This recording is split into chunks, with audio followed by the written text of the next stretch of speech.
Hello friends, आज हम देखेंगे ऑपरेशनल सिस्टम और टीएसएस सिस्टम का जो डिफरेंस है वो देखेंगे। और ये एक्चुअली एक डीडब्ल्यूएम नाम के सब्जेक्ट में आता है एक टॉपिक। तो बेसिकली यहाँ पर अपने को डिफरेंस पूछा जाता है, तो हम डिफरेंस ही देखेंगे, वो ज़्यादा आसान रहेगा। तो सबसे पहले ऑपरेशनल सिस्टम यहाँ पर लिख देते हैं, और TSS system decision support system actually इसका फुल फॉर्म है। तो सबसे पहला पॉइंट जो है वो है कि ऑपरेशनल सिस्टम जो है वो बिज़नेस चलाने के लिए काम आता है, ठीक है ना। मतलब ये क्या हुआ अपना, एक application oriented kind of a system हुआ। और ये क्या हुआ, एक सब्जेक्ट ओरिएंटेड हुआ। तो कैसे सब्जेक्ट ओरिएंटेड हुआ या फिर एनालिटिकल हुआ, ये एनालिटिकल बोलना ज़्यादा बेहतर रहेगा, क्योंकि कैसा है, डिसीजन सपोर्ट सिस्टम जो होता है वो एक्चुअली एक डिसीजन लेने के लिए यूज़ किया जाता है। तो यहाँ पर हम एनालिसिस करेंगे और उसके बाद में जो भी डिसीजन होगा वो लेंगे बिज़नेस के अंदर। तो यहाँ पर मैं बताता हूँ, सेकेंड इसका पॉइंट है analyte for analysis basically. Okay, अभी हमने देखा कि एप्लीकेशन ओरिएंटेड है, और तो फिर एप्लीकेशन ओरिएंटेड होने के बाद में यहाँ पर ये एक्चुअली काम करेगा OLTP पे, और ये काम करेगा OLAP पे। तो अगर आपको पता होगा OLTP की, फॉर एग्जांपल, अब OLTP मतलब होता क्या है, basically online transaction processing system. और यहाँ पर OLAP मतलब ऑनलाइन एनालिटिकल प्रोसेसिंग सिस्टम। ये दोनों का डिफरेंस मैंने एक वीडियो में बताया है डिटेल में, तो उसका लिंक मैं यहाँ पर दूंगा, तब तो देखिए। बाद में है कि यहाँ पर रिडंडेंसी होती नहीं है ऑपरेशनल सिस्टम में, ठीक है। तो there is no data redundancy,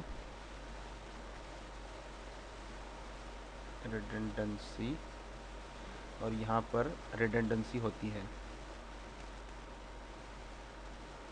इसका मतलब क्या हुआ कि हम यहाँ पर बेसिकली एक ट्रांजैक्शन को कंसिडर कर रहे हैं, तो और ट्रांजैक्शन अगर हम कंसिडर करते हैं तो उसके अंदर हमें रिडंडेंसी चाहिए नहीं। और अगर डिसीजन सपोर्ट सिस्टम देखेंगे तो ये बेसिकली क्या कर रहा है, एनालिसिस कर रहा है। तो एनालिसिस कर रहा है तो उसके साथ में डेटा भी मल्टीपल टाइम्स आ सकता है, ठीक है ना। क्योंकि एनालिसिस मतलब एक ऐसा प्रोसेस होता है कि आपको एक एंड रिज़ल्ट फाइंड आउट करना होता है। तो यहाँ पर कोई ऐसी ज़रूरत नहीं है कि आपको डेटा जो है वो रिडेंडेंट होना चाहिए, या फिर इंटीग्रेटेड एकदम proper way, like acid property यहाँ पर कोई मायने नहीं रखती, क्योंकि यहाँ पर मेन इंपॉर्टेंट काम क्या है कि हमें फैक्ट फाइंड आउट करना है। तो अगले कुछ वीडियोस में मैं इस पर्टिकुलर टॉपिक के ऊपर डिटेल में बताऊंगा आपको कि ये सारा सिस्टम कैसे वर्क होता है। बाद में यहाँ पर डेटा आइसोलेशन बेसिकली है।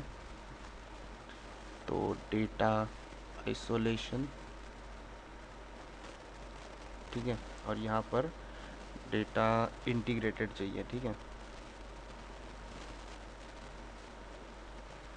तो इन दोनों डिफरेंस का मतलब क्या हुआ कि डेटा आइसोलेशन बेसिकली बोलना, ये पॉइंट एग्जैक्टली हमें क्या बताना चाहता है कि अभी यहाँ पर हमारे पास एक एप्लीकेशन है, और यहाँ पर डेटा है, ठीक है।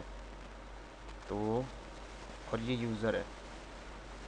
अगर ये यूज़र एक इंटरफेस के थ्रू हमारे डेटाबेस को एक्सेस कर रहा है, ठीक है, तो ओके है।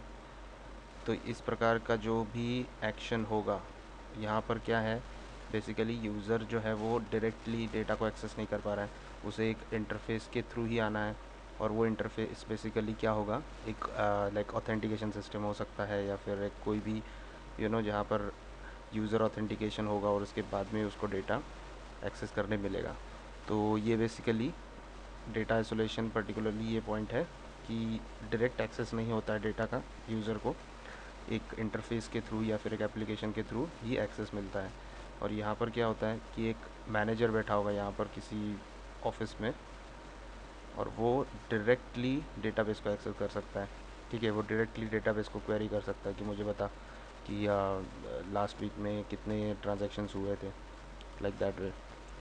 तो इसको रिमूव कर देते पहले। ओके, अभी यहाँ पर क्या है कि डेटाबेस का साइज़ मैं फाइनली बता देता हूँ। तो डेटाबेस का साइज़ अपना 100 MB टू 100 GB होता है,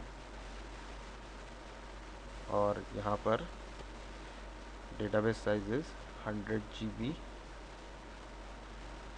फ्यू टेराबाइट्स। तो आपको यहाँ पर एक आइडिया आ चुका होगा कि ये ऑपरेशनल सिस्टम बेसिकली एक रिलेशनल सिस्टम है, और ये जो है वो डेटा वेयर हाउस है पर्टिकुलरली। ठीक है। और दूसरा जो है यहाँ पर यूज़र, अगर हम यूज़र के बारे में देखें कि ऑपरेशनल सिस्टम बेसिकली कौन हैंडल करता है, ठीक है ना। तो मैंने जैसे पहले बताया था कि एक स्पेसिफिक यूज़र होगा, तो यहाँ पर मैं बताता हूँ आपको क्लरिकल यूज़र है, और यहाँ पर मैनेजर होता है। ठीक है। यहाँ पर current up to date data मिलेगा आपको, अप टू डेट डेटा। और यहाँ पर एक स्नैपशॉट होगा, मतलब लाइक मेटा डेटा हो सकता है या फिर समराइज डेटा हो सकता है। तो यहाँ पर आपको स्नैपशॉट मिलेगा डेटा का। ठीक है। तो यही है डिफरेंसेस बेसिकली ऑपरेशनल सिस्टम और डिस्ट्रीब्यूटेड डिसीजन सपोर्ट सिस्टम के बारे में। तो अगर आपको कोई भी डाउट्स हो तो कमेंट में ज़रूर मुझे पूछिए, मैं उसका ज़रूर आंसर दूंगा। और सब्सक्राइब कीजिए, अगर आपको अच्छा लगा है तो लाइक भी कीजिए। Thank you.